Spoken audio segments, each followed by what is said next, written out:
Welcome back, everybody. Today we have a pretty short update, so we'll go ahead and cover this, and I'll try to give you as much detail or insight as I can. First off, we have the artwork, and I'm going to go ahead and reposition this now that you've gotten the chance to see it, so anybody who's reading along can do that as well. First, we have Season 16 Battle Pass and a preview of the cosmetic. This is the preview for the Blood Knight, and I think it looks pretty neat. I hope it looks just as good on other classes. Personally, I'd be in favor of having that. Hungering Moon is a returning event. When you log in for the day, you'll be able to draw one of these cards. The card will basically either be a buff for a dungeon or have you complete a dungeon X amount of times.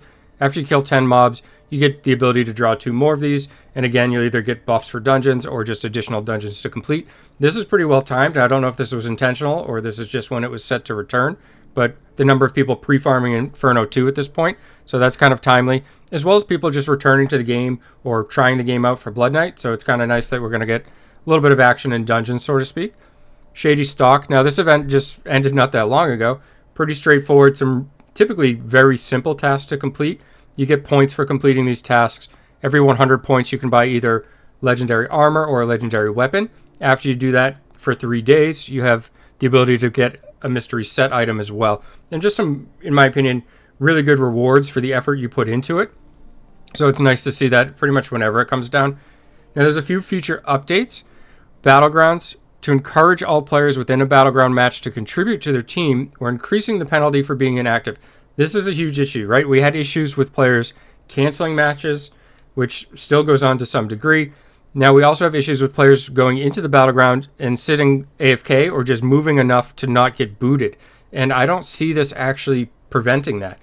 This is saying a player's first infraction will result in a 5-minute queue penalty, meaning you'll be unable to queue, a second infraction 30-minute, and a third infraction unable to queue for the next day.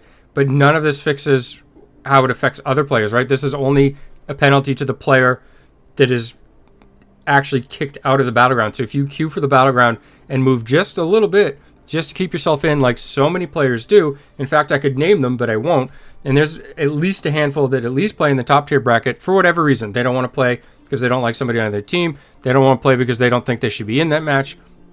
Well, it ruins the match for both sides, right? There's 15 other players that have their experience ruined because it's now 8v7, and this is doing nothing to fix that. So very upset about this. Don't really care that we're getting something to penalize them. That should kind of be in. It's in the game already. And more harsher penalties. Well, if you're going to announce something, I would like to see something even better here. That's just my own personal take on that. Additionally, we'll be releasing improvements to Battlegrounds matchmaking in a future content update. Stay tuned. I do like this comment, not just because we're going to get additional improvements later on, but I like that they're actually telling us what they're working on, right? This is a huge step forward.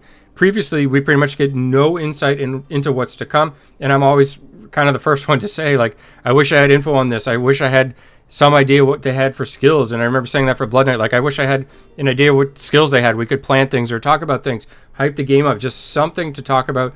And here we're getting a little bit of insight. It's not much. They don't really say what they're tweaking in regards to the Battlegrounds, but at least it's a start. So I am very happy to see that line. Warband activity. The rewards gained from Helliquary bosses for Warband activity have been tweaked. Previously, regardless of the Hell or Inferno difficulty you were playing on, each Helliquary boss would prevent you from earning Warband activity for it after you had initially defeated it.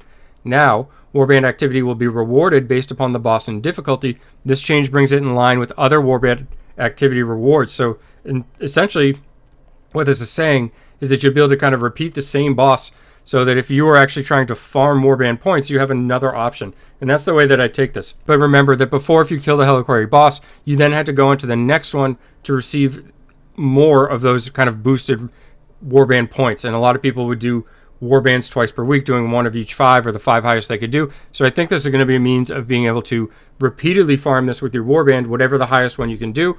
Or if you're looking for specific demonic remains, you'll be able to kind of do different bosses and kind of focus or hone in on those particular remains you're looking for an individual slot. Overall, I like that activity. I've been saying that Warbands need something over the course of kind of the past couple months just to kind of liven them up again. Recall and Recruit a Friend has been added to the friends list. Tapping or clicking the button will create an invitation link to share with players on your friends list that you'd wish to recall. The player you send an invitation link will see it, and if accepted, both Yourself and the recruited recalled player will begin to receive rewards. Sounds like this is just becoming a permanent feature as opposed to a periodic event. Also a good change. I don't see why something like Recruit a Friend or Recall a Friend is limited to certain time frames, right? If you want to bring somebody into the game to kind of boost the player base, you should always be incentivized to it. So I'd like to see this as well, and I hope that we do continue to see more new players or returning players, and we've seen a ton of them, not just with Blood Knight, but before that. Even before Blood Knight came, we're actually seeing a lot of new players, and I love to see it personally. Region-specific game additions. Previously, we have released some features and feature updates at different intervals for the version of Immortal available in China and the version available for all other regions.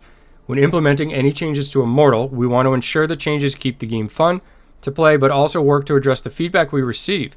Going forward, you'll continue to see region-specific updates made, and we will be more transparent in highlighting them for you.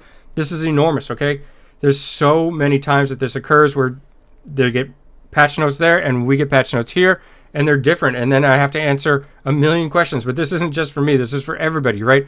People say, are we getting this? Are we getting this? What's this going to mean? And I'm like, well, I don't think we're actually getting it. And this just goes back and forth for days until we actually get the patch. Now, there's already stuff in the China version that we do not have. For those that are unaware, there's multiple things that they have that we don't have in other regions. In this case, they're saying that Wild Brawl, 6-star casting, and updates to Deeds of Valor are China specific in this patch. Doesn't mean we won't get them eventually. In fact, it doesn't mean anything. All it just means we aren't getting them. So they're giving us this heads up so that they don't have to field all these questions and probably read all the posts and so forth. They kind of regard them. So nice to see just a little bit more transparency. And the fact they're going through the effort kind of shows me that maybe they know that this was kind of a nuisance every time there were patch notes rolled around. So like I said, short notes for you here today. As always, thanks for taking the time to watch and have a great day.